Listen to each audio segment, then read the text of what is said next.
Using the remote. Your remote gets you to all the things you love faster than ever before.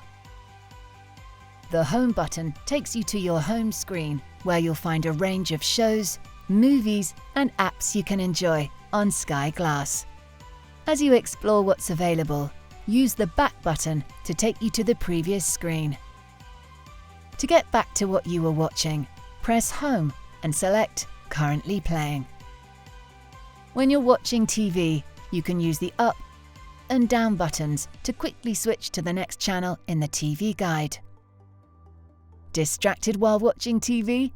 Use the play and pause button to pause what you're watching. To rewind, press left. And to fast forward, press right. Press again to speed up. And when you want to watch again, just press play.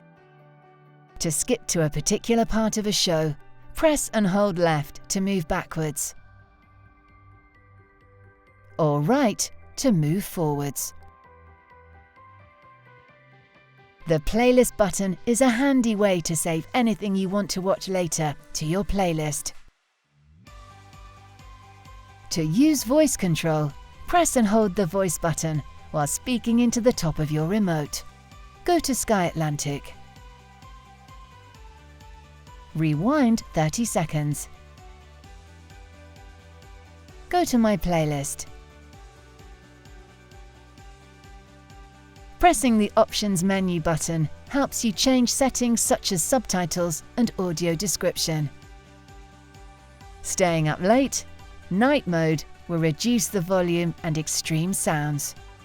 For more information, go to sky.com/help or say My Sky into your Sky Glass.